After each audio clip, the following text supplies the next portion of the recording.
Before going into Hellboy the Crooked Man, I heard quite a few mixed reviews on this one, and after checking it out yesterday at the cinema here in the UK, because I know in America it's going to be released just video on demand, I mostly didn't like this movie, but it also made me analyse this review in a different way.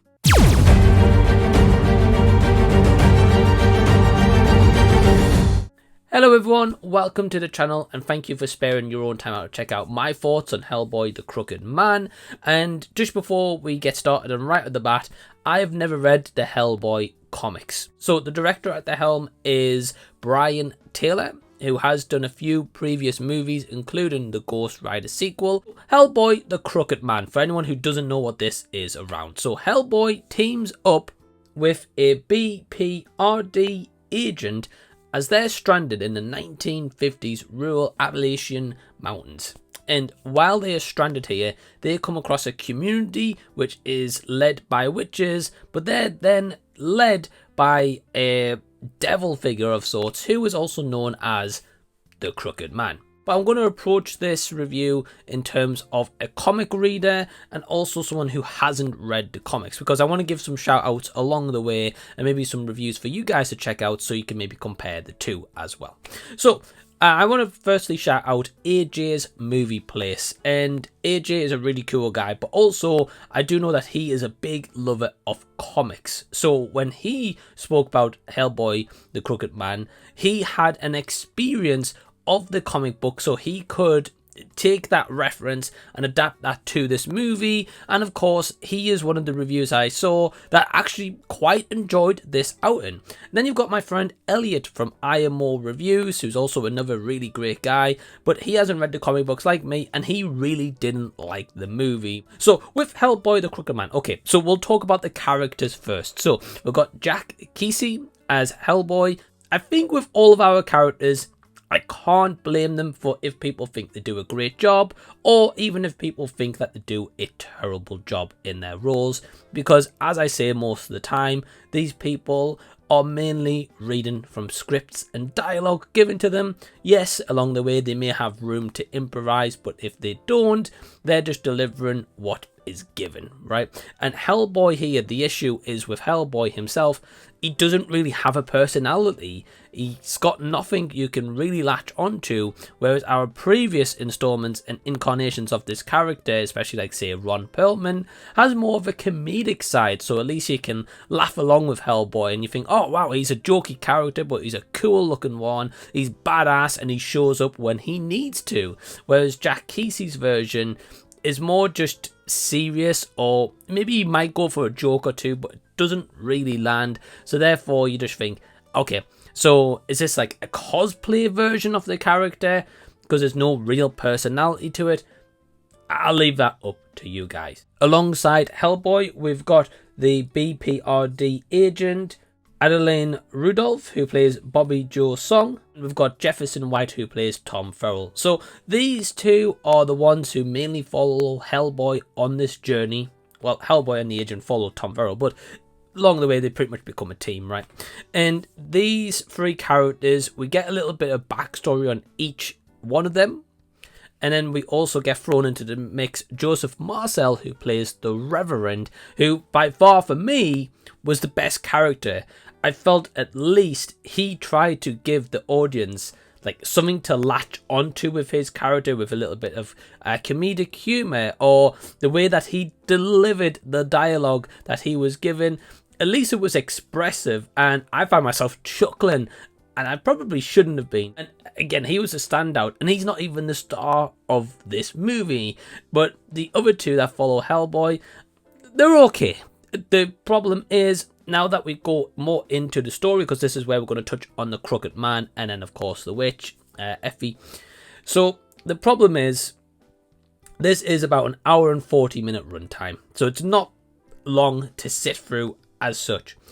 But there's so many side storylines that intertwine into the main one.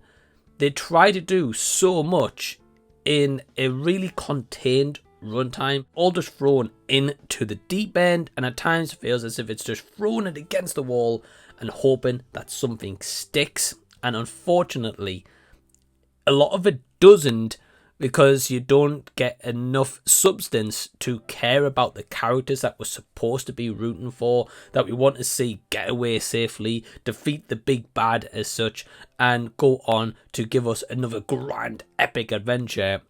I personally didn't feel that for the characters, and I think a lot of that also comes down to how they portrayed the villains. So for example, we've got Leah McNamara, who plays Effie. We've got Martin Basendale, who plays the Crooked Man. So the Crooked Man has a cool mystique around the character. The appearance looks good. It looks quite creepy for what they're able to achieve with a very micro budget to produce this movie.